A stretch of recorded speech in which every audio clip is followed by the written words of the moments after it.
Welcome to all of you. चलिए आज हम रस के अंग विभाव के बारे में अध्ययन करेंगे। तो बच्चों, आप लोगों ने पढ़ा कि रस के 4 अंग या अवयव हैं: अस्थाई भाव, विभाव, अनुभाव एवं संचारी भाव। इससे पहले रस एवं अस्थाई भाव की जानकारी हमने दे दी थी।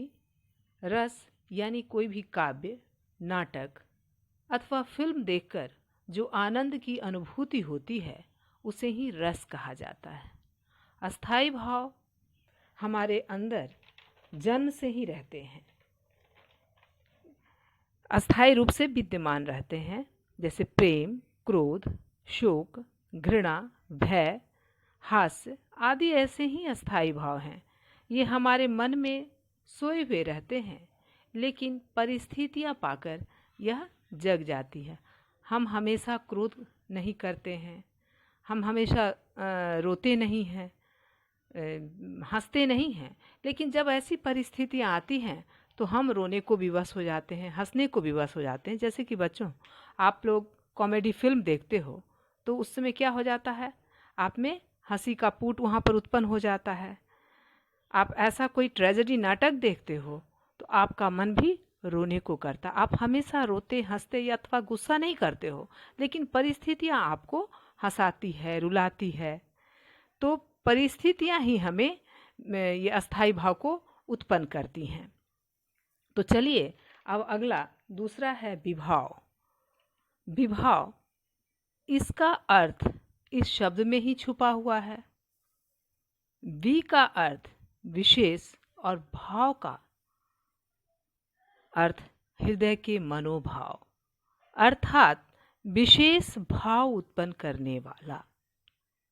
किसी भी काव्य को पढ़ने के बाद हमारे मन में विशेष भाव उत्पन्न होता है, यानी अस्थाई भाव मन में सोए रहते हैं, विभाव उन्हें जागृत या तीव्र करते हैं।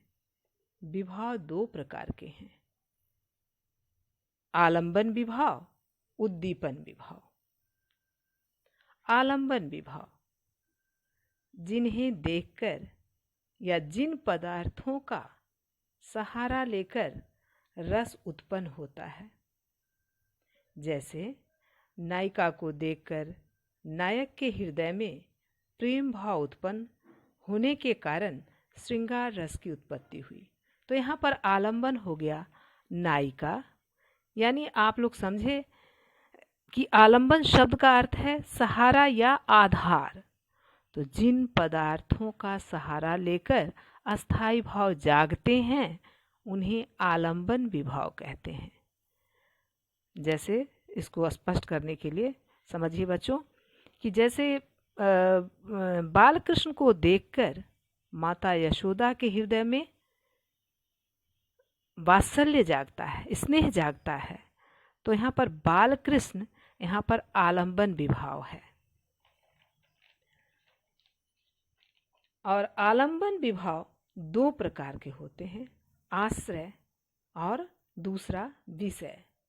अब इसकी चर्चा हम अगली कक्षा में करेंगे। गृह कार्य नोट करें।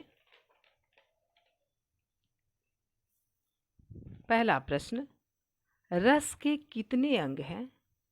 लिखिए। दूसरा, विभाव किसे कहते हैं? कितने प्रकार के हैं? उदाहरण सहित लिखिए। लास्ट क्वेश्चन, आलंबन विभाव किसे कहते हैं? लिखकर कंठस्थ करें। आज के लिए इतना ही। धन्यवाद।